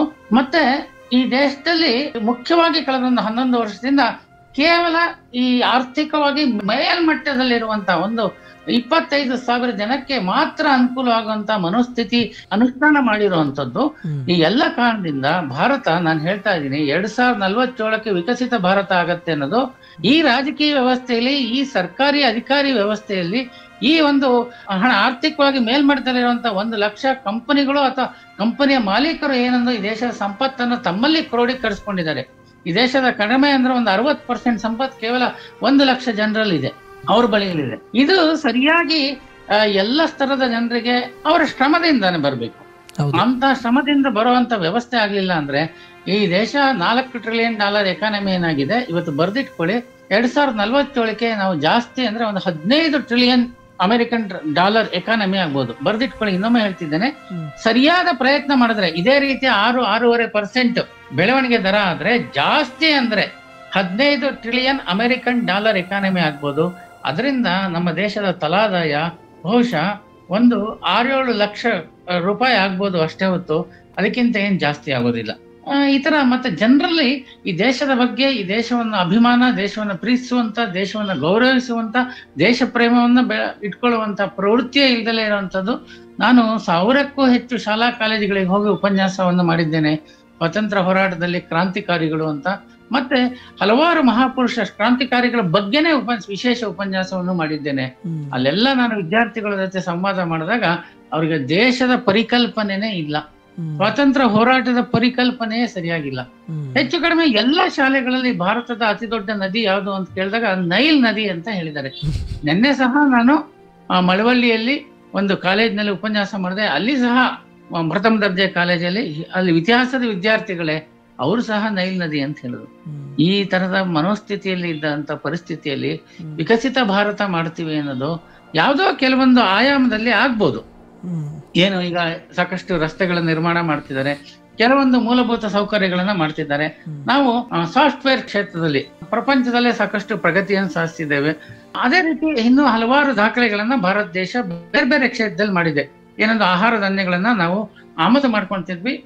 ಹಸಿರು ಕ್ರಾಂತಿಯನ್ನ ಇಂದಿರಾ ಗಾಂಧಿ ಅವರು ಪ್ರಧಾನಮಂತ್ರಿಗಳಾಗಿದ್ದಾಗ ತಂದ್ರು. ಅದರ ಪರಿಣಾಮವಾಗಿ ಗುಣಾತ್ಮಕ ಇಲ್ದಲೇ ಇದ್ರೋದು ಕ್ವಾಂಟಿಟಿಯಾಗಿ ಆ ವಿಷಯದಲ್ಲಿ ನಾವು ಆಹಾರ ಧಾನ್ಯ ಸ್ವಾವಲಂಬನೆಯನ್ನು ಮಾಡಿ ಉತ್ಪಾದನೆಯಲ್ಲಿ ಅದನ್ನ ನಾವು ನಿರ್ಯಾತವನ್ನು ಮಾಡ್ತಾ ಇದ್ದೇವೆ. ಒಂದೇ ಜಾಗದಲ್ಲಿರುವಂತಹ ಪ್ರಪಂಚದ ಅತಿ ದೊಡ್ಡ ಪೆಟ್ರೋಲಿಯಂ ರಿಫೈನರಿ ನಮ್ಮ ದೇಶದಲ್ಲಿ ಇದೆ. ಈ ತರ ಹಲವಾರು ಕ್ಷೇತ್ರದಲ್ಲಿ ನಾವು ಈಗಾಗಲೇ ವಿಶ್ವ ಮಟ್ಟದ ದಾಖಲೆಯನ್ನ ಮಾಡಿದ್ದೇವೆ. ಒಟ್ಟಾರೆಯಾಗಿ ಭಾರತ ಒಂದು ವಿಶ್ವದಲ್ಲಿ ಒಂದು ಮಾದರಿ ದೇಶ ಆಗುವ ನಿಟ್ಟಿನಲ್ಲಿ ಪ್ರಮುಖವಾಗಿ ಆರ್ಥಿಕವಾಗಿ, ರಾಜಕೀಯವಾಗಿ, ಸಾಮಾಜಿಕವಾಗಿ, ಶೈಕ್ಷಣಿಕವಾಗಿ ಅಲ್ಲಿ ಅದರದೇ ಆದಂಥ ತೊಡಗುಗಳಿದೆ. ಮತ್ತು ಸಂಪತ್ತಿನ ಕ್ರೋಢೀಕರಣ ಕೆಲವು ಜನಸಂಖ್ಯೆಯಲ್ಲಿದೆ. ಅದು ಒಟ್ಟಾರೆಯಾಗಿ ದೇಶದ ಪ್ರತಿಯೊಬ್ಬ ಪ್ರಜೆಗೂ ತನ್ನ ಪರಿಶ್ರಮದ ಮೂಲಕ ಆ ಸಂಪತ್ತು ಅನ್ನೋದು ಸಮವಾಗಿ ಬರಬೇಕು. ಅದು ತನ್ನ ಶ್ರಮದಿಂದ. ಜೊತೆಗೆ ಈ ರೀತಿಯ ಬೇರೆ ಬೇರೆ ಕ್ಷೇತ್ರಗಳಲ್ಲಿರುವಂಥ ತೊಡಕುಗಳು ನಿವಾರಣೆ ಆಗುವ ನಿಟ್ಟಿನಲ್ಲಿ ಅಧಿಕಾರಿಶಾಹಿಯಲ್ಲಿ ದೇಶದ ಮೇಲೆ ಅವರ ಅಭಿಮಾನ ಹಾಗೂ ಅವರ ದಕ್ಷ ಆಡಳಿತ ಅನ್ನೋದು ಪ್ರಮುಖವಾಗಿ ಬೇಕಾಗಿರುತ್ತೆ ಈ ಒಂದು ಉತ್ತಮವಾದ ದೇಶವನ್ನು ನಿರ್ಮಾಣ ಮಾಡೋ ನಿಟ್ಟಿನಲ್ಲಿ ಅಂತ ಹೇಳ್ತಾ ಇದ್ದೀರಾ ಸರ್? ಹೌದು, ಅಕ್ಷರಶಃ 100% ಇದು ಹೌದು. ಆದ್ರೆ ನಾನು ಸಂಪತ್ತಿನ ಸಮಾನ ಹಂಚಿಕೆ ಅಂತ ಹೇಳಿಲ್ಲ. ಸಂಪತ್ತನ್ನ ಗಳಿಸ್ಲಿಕ್ಕೆ ಅವಕಾಶಗಳು ಸಿಗಬೇಕು. ಉದಾಹರಣೆಗೆ 1 ಲಕ್ಷ ಕೋಟಿ ಬಂಡವಾಳವನ್ನು ಹಾಕಿ ದೊಡ್ಡ ಕೈಗಾರಿಕೆಯನ್ನು ತೆಗೆದ್ರು ಅಲ್ಲಿ ಸಿಗುವಂತಹ ನೌಕರಿಗಳು ಕೇವಲ ಒಂದು 60,000 80,000 1 ಲಕ್ಷ ಇರತ್ತೆ. ಅದೇ 1 ಲಕ್ಷ ಕೋಟಿ ಸಣ್ಣ ಸಣ್ಣ ಕೈಗಾರಿಕೆಗಳಲ್ಲಿ ಮಾಡಿದ್ರೆ ಸುಮಾರು 10 ಕೋಟಿ ಉದ್ಯೋಗವೋ ಅಥವಾ 4-5 ಕೋಟಿ ಉದ್ಯೋಗವೋ ಸೃಷ್ಟಿಯಾಗತ್ತೆ ಅಲ್ಲಿ. ಅದ್ರ ಸಂಬಳ ಆ ತರ ದೊಡ್ಡ ದೊಡ್ಡ ಕಂಪ್ನಿ ಕೊಡೋ ತರ ಸಂಬಳ ಇದ್ದಲ್ಲ ಇದ್ರು ಒಂದು ಜೀವನವನ್ನ ಗೌರವಯುತವಾಗಿ ಮಾಡಿ ನಮ್ಮ ನಿವೃತ್ತಿ ಜೀವನಕ್ಕೆ ಒಂದಷ್ಟು ಉಳಿತಾಯವನ್ನ ಕ್ರೋಢೀಕರಿಸುವಂತಹಷ್ಟು ಸಂಪಾದನೆಯನ್ನ ಮಾಡಕ್ಕೆ ಕೋಟ್ಯಾಂತರ ಜನಕ್ಕೆ ಅವಕಾಶ ಸಿಗತ್ತೆ. 1 ಲಕ್ಷ ಕೋಟಿ ರೂಪಾಯಿ ಅದನ್ನೇ ಸಣ್ಣ ಸಣ್ಣ ಉದ್ಯಮದಲ್ಲಿ ಸಣ್ಣ ಸಣ್ಣ ವ್ಯಾಪಾರ ವಹಿವಾಟಿನಲ್ಲಿ ಮಾಡಿದಾಗ ಇಷ್ಟೆಲ್ಲದ್ರಿಂದ 47ಕ್ಕೆ ವಿಕಸಿತ ಭಾರತ ಆಗೋದಿಲ್ಲ. ವಿಕಸಿತ ಭಾರತ ಅಂದ್ರೆ ಒಂದು ಡೆವಲಪ್ಡ್ ದೇಶ, ಒಂದು ಅಭಿವೃದ್ಧಿ ದೇಶದ ಕಲ್ಪನೆ ಅಂದ್ರೆ ಭಾರಿ ದೊಡ್ಡದಿದೆ. ಸಿಂಗಪೂರ್ ಅಲ್ಲಿ ಹೇಗೆ ಅಭಿವೃದ್ಧಿ ದೇಶ ಆಯ್ತು, ಅಲ್ಲಿ ಎಷ್ಟು ಕಷ್ಟಪಟ್ಟು ಅವ್ರು ಮಾಡಿದ್ರು, ಆ ರೀತಿ ನಾವು ಆ ಮನೋಸ್ಥಿತಿಗೆ ಜನರನ್ನು ತಂದು ರಾಜಕೀಯ ಮತ್ತೆ ಅಧಿಕಾರಶಾಹಿ ನೌಕರ ವ್ಯವಸ್ಥೆಯನ್ನ ಮತ್ತೆ ಈ ದೇಶದ ಉದ್ಯಮಪತಿಗಳನ್ನ ತಂದಿದ್ದೆ ಆದ್ರೆ ಅವರೆಲ್ಲ ಏನಂದ್ರೆ ರಾಜಕೀಯ ಸ್ವಾತಂತ್ರ್ಯವನ್ನು ಕೊಟ್ಟಂತಹ ಈ ಕ್ರಾಂತಿಕಾರಿ ಸ್ವಾತಂತ್ರ್ಯ ಹೋರಾಟಗಾರರ ಆದರ್ಶ, ಅವರ ತ್ಯಾಗ, ಅವರ ಹೋರಾಟ, ಅವರ ಬಲಿದಾನ ಏನಿತ್ತು ಅದರಿಂದ ಪ್ರೇರೇಪಣೆಗೊಂಡು ಪ್ರತಿನಿತ್ಯ ಸ್ಮರಿಸಿ ಅವರು ಕಂಡಂತ ಕನಸಿನ ಭಾರತವನ್ನ ನಾವು ನಿರ್ಮಾಣ ಮಾಡ್ಬೇಕು, ಅದಕ್ಕೆ ನಮಗೆ ಜನ್ಮ ಇದೆ ಅಂತ ಬಂದಿದ್ದೀವಿ ನಾವು ಈ ಭೂಲೋಕಕ್ಕೆ ಅಂತ ಆ ಮನೋಸ್ಥಿತಿಗಳೊಳಗ ಮಾರ್ಪಟ್ಟು ಮಾಡಿದ್ದೆ ಆದ್ರೆ ನಿಜವಾಗ್ಲೂ ಮುಂದಿನ ಬಹುಶಃ ಒಂದು 100 ವರ್ಷಕ್ಕೆ ಭಾರತ ಅಭಿವೃದ್ಧಿ ಹೊಂದಿದ ದೇಶ ಆಗತ್ತೆ ಅಂತ ಹೇಳ್ಬೋದು. ಹೌದೌದು. ಅಂದ್ರೆ ದೇಶ ನಮಗೆ ಏನ್ ಮಾಡ್ತು ಅನ್ನೋದು ಮುಖ್ಯ ಅಲ್ಲ, ದೇಶಕ್ಕಾಗಿ ಭಾರತದ ಪ್ರಜೆಯಾಗಿ ನಾವು ಏನ್ ಮಾಡುದು ಅನ್ನೋದು ಬಹಳ ಮುಖ್ಯ ಆಗುತ್ತೆ ಅನ್ನೋದನ್ನ ತಾವು ಒತ್ತಿ ಹೇಳ್ತಾ ಇದ್ದೀರಾ. ಒತ್ತು ಹೇಳ್ತಾ ಇದ್ದೇನೆ. ಅದಕ್ಕೆ ನಮ್ಮ ಕಣ್ಣ ಮುಂದೆನೆ ಸಾವಿರಾರು ಉದಾಹರಣೆ ಇದೆ. ನಿಮ್ಮ ಸಂಸ್ಥೆಯವ್ರದ್ದೇ ಶ್ರೀ ಬಾಲಸುಬ್ರಹ್ಮಣ್ಯಂ ಅವರ ಉದಾಹರಣೆಯನ್ನ ನಾವಿಲ್ಲಿ ಸ್ಮರಿಸ್ಕೋಬೇಕಾಗತ್ತೆ. ಏನು ನಿಮ್ಮ ಸರಗೂರಿನಲ್ಲಿ ಅಂತ ಒಂದು ಗಿರಿಜನರು ಇರುವಂತಹ ಸ್ಥಳದಲ್ಲಿ ಎಷ್ಟು ಪ್ರಯತ್ನ ಮಾಡಿ ಎಷ್ಟು ಮಟ್ಟಿಗೆ ಆ ಒಂದು ಜನಸಮೂಹವನ್ನ ಮುಖ್ಯ ವಾಹಿನಿಗೆ ತಂದಿದ್ದಾರೆ, ಆ ತರದ ಸಾವಿರಾರು ಉದಾಹರಣೆ ಇದೆ. ನಮ್ಗೆ ಸರಗೂರಿಗೆ ಜನರಿಗೆ ಗೊತ್ತಿರೋದ್ರಿಂದ ಅವರ ಉದಾಹರಣೆಯನ್ನ ಕೊಟ್ಟಿದ್ದೇನೆ ಸಕಾಲಿಕವಾಗಿ. ಅಂತಹ ಉದಾಹರಣೆಗಳನ್ನ ನಾವು ಮಾದರಿಯಾಗಿ ಇಟ್ಕೊಂಡು ನಮ್ಮ ಆದರ್ಶವನ್ನಾಗಿ ಇಟ್ಕೊಂಡು ನಾವು ಎಲ್ಲ ರೀತಿಯಲ್ಲಿ ದೇಶವನ್ನ ಸರ್ವಾಂಗ ಸುಂದರವಾಗಿ ಅಭಿವೃದ್ಧಿ ಹೊಂದಿರುವಂತಹ ದೇಶವನ್ನಾಗಿಸುವಂತಹ ದೇಶವಾಗಿಸ್ಬೇಕು. ಬಹಳ ಸಂತೋಷ ಸರ್. ಸಾಕಷ್ಟು ವಿಚಾರಗಳನ್ನ ಸ್ವತಂತ್ರ ಎಂಬ ಪರಿಕಲ್ಪನೆಯಿಂದ ಹಿಡಿದು ವಿಕಸಿತ ಭಾರತವನ್ನು ನಿರ್ಮಾಣ ಮಾಡೋ ನಿಟ್ಟಿನಲ್ಲಿ ಹಲವಾರು ವಿಚಾರಗಳನ್ನು ಇಂದಿನ ನಮ್ಮ 79ನೇ ಸ್ವಾತಂತ್ರ್ಯೋತ್ಸವ ವಿಶೇಷ ಕಾರ್ಯಕ್ರಮದಲ್ಲಿ ತಾವು ಹಂಚ್ಕೊಳ್ತಾ ಬಂದ್ರಿ. ಅದು ಪ್ರಮುಖವಾಗಿ ಸ್ವತಂತ್ರ ಎಂಬ ಪರಿಕಲ್ಪನೆಯ ಮಹತ್ವ ಆಗಿರ್ಬೋದು, ಸ್ವತಂತ್ರ ಬರಲಿಕ್ಕೆ ಮುಂಚೆ ಭಾರತದ ಸ್ಥಿತಿಗತಿ ಆಗಿರ್ಬೋದು, ರಾಜಕೀಯ ವ್ಯವಸ್ಥೆಯೆಲ್ಲ ಹೇಗಿತ್ತು, ಸ್ವಾತಂತ್ರ್ಯಕ್ಕೋಸ್ಕರ ನಡೆದಂಥ ಚಳುವಳಿಗಳಾಗಿರ್ಬೋದು, ಅದರ ಪರಿಣಾಮಗಳಾಗಿರ್ಬೋದು, ಸ್ವತಂತ್ರ ಬಂದ ನಂತರ ಪ್ರಮುಖವಾಗಿ ಇನ್ನೂ ಏನೆಲ್ಲ ಸಮಸ್ಯೆಗಳನ್ನು ಭಾರತ ದೇಶದಲ್ಲಿ ನಾವು ಎದುರಿಸ್ತಾ ಬರ್ತಾ ಇದ್ದೀವಿ, ಈ ಸಮಸ್ಯೆಗಳನ್ನು ನಿವಾರಣೆ ಮಾಡೋ ನಿಟ್ಟಿನಲ್ಲಿ ವಿವಿಧ ಹಂತಗಳಲ್ಲಿ ನಾವು ಯಾವ್ಯಾವ ರೀತಿಯ ಕ್ರಮಗಳನ್ನು ಕೈಗೊಂಡ್ರೆ, ಯಾವ ರೀತಿಯಾದಂಥ ಒಂದು ಕರ್ತವ್ಯಗಳನ್ನು ನಾವು ನಿರ್ವಹಿಸಿದ್ರೆ ಭಾರತ ಒಂದು ಅಭಿವೃದ್ಧಿ ಹೊಂದಿದ ದೇಶ ಆಗುತ್ತೆ ಅನ್ನೋದು ಕುರಿತು ಸಾಕಷ್ಟು ಸ್ಫೂರ್ತಿದಾಯಕ ವಿಚಾರಗಳನ್ನು ಹಾಗೂ ಅರಿವನ್ನು ನಮ್ಮ ಕೇಳುಗರಲ್ಲಿ ಮೂಡಿಸಿದ್ದಕ್ಕೆ, ನಮ್ಮ ಕಾರ್ಯಕ್ರಮದಲ್ಲಿ ತಾವು ಭಾಗಿಯಾಗಿದ್ದಕ್ಕೆ ತಮಗೆ ತುಂಬ ಹೃದಯದ ಧನ್ಯವಾದಗಳನ್ನು ತಿಳಿಸ್ತಾ ಇದ್ದೀನಿ ಸರ್. ನಮಸ್ಕಾರ, ಜೈ ಹಿಂದ್. ಮತ್ತೊಮ್ಮೆ ಎಲ್ಲರಿಗೂ 79ನೇ ಸ್ವಾತಂತ್ರ್ಯ ದಿನದ ಹಾರ್ದಿಕ ಶುಭಾಶಯಗಳು. ಕೆಳಗರೆ ಇದುವರೆಗೂ ನೀವು ಕೇಳ್ತಾ ಇದ್ರಿ 79ನೇ ಸ್ವಾತಂತ್ರ್ಯೋತ್ಸವದ ವಿಶೇಷ ಕಾರ್ಯಕ್ರಮದಲ್ಲಿ ಸ್ವತಂತ್ರ ಎಂಬ ಪರಿಕಲ್ಪನೆ ಆಗಿರ್ಬೋದು, ಅದರ ಮಹತ್ವ ಆಗಿರ್ಬೋದು, ಸ್ವತಂತ್ರ ಪೂರ್ವದಲ್ಲಿ ಭಾರತದ ಸ್ಥಿತಿಗತಿ, ಇಲ್ಲಿನ ಸಂಪತ್ತು ಮತ್ತು ಇಲ್ಲಿಂದ ಯಾವ್ಯಾವ ವಿದೇಶಿ ಆಕ್ರಮಣಗಳು ಸಂಪತ್ತನ್ನು ಕೊಳ್ಳೆ ಹೊಡೆದು ಇದರ ಪರಿಣಾಮವಾಗಿ ಬ್ರಿಟಿಷರ ಆಳ್ವಿಕೆ ಹೇಗೆ ಇಲ್ಲಿ ನೆಲೆಯೂರ್ತು, ಇದರ ಪರಿಣಾಮಗಳಾಗಿರ್ಬೋದು, ಸ್ವತಂತ್ರಕ್ಕಾಗಿ ನಡೆದಂಥ ಚಳುವಳಿಗಳಾಗಿರ್ಬೋದು, ಮತ್ತು ಭವಿಷ್ಯದಲ್ಲಿ ಒಂದು ಅಭಿವೃದ್ಧಿ ಹೊಂದಿದ ಭಾರತವನ್ನು ನಿರ್ಮಾಣ ನಿಟ್ಟಿನಲ್ಲಿ ಯಾವ ಯಾವ ವಿಭಾಗಗಳಲ್ಲಿ ಹಂತಗಳಲ್ಲಿ ಬದಲಾವಣೆಯನ್ನು ನಾವು ತರಬೇಕು ಅನ್ನೋ ನಿಟ್ಟಿನಲ್ಲಿ ಸಾಕಷ್ಟು ವಿಚಾರಗಳನ್ನು ಇದುವರೆಗೂ ಮಾಹಿತಿಯೊಂದಿಗೆ ನಮ್ಮ ಕೇಳುಗರಲ್ಲಿ ಅರಿವನ್ನು ಮೂಡಿಸುವಂಥವರು ಬೆಂಗಳೂರಿನ ರಾಷ್ಟ್ರ ಗೌರವ ಸಂರಕ್ಷಣಾ ಪರಿಷತ್ನ ಅಧ್ಯಕ್ಷರಾದಂಥ ಶ್ರೀಯುತ ರಾಮಕೃಷ್ಣರವರು. ಮತ್ತೊಮ್ಮೆ ತಮ್ಮೆಲ್ಲರಿಗೂ ಸ್ವಾತಂತ್ರ್ಯೋತ್ಸವದ ಹಾರ್ದಿಕ ಶುಭಾಶಯಗಳನ್ನು ತಿಳಿಸುತ್ತಾ ಇಲ್ಲಿಗೆ ಇವತ್ತಿನ ಕಾರ್ಯಕ್ರಮವನ್ನು ಮುಕ್ತಾಯ ಮಾಡ್ತಾ ಇದ್ದೀನಿ. ಮತ್ತೆ ಮತ್ತೊಂದು ದಿನದಲ್ಲಿ ಆ ದಿನದ ವಿಶೇಷತೆ ಕುರಿತು ತಮ್ಮನ್ನು ಮತ್ತೆ ಭೇಟಿಯಾಗ್ತೀನಿ. ಅಲ್ಲಿವರೆಗೂ ಕೇಳ್ತಾ ಇರಿ ಜನಧ್ವನಿ. ಇದು ನಿಮ್ಮ ಧ್ವನಿ, ನಿಮ್ಮೂರ ಧ್ವನಿ, ಜನರ ಧ್ವನಿಯಾದ ಜನಧ್ವನಿ. ನಮಸ್ಕಾರ. ತಾಯಿ ಭಾರತೀಯ ಪಾದ ಪದ್ಮಗಳ ಪೂಜಿಸೋಣ ಬನ್ನಿ, ಪೂಜಿಸೋಣ ಬನ್ನಿ, ಪೂಜಿಸೋಣ ಬನ್ನಿ, ಪೂಜಿಸೋಣ ಬನ್ನಿ.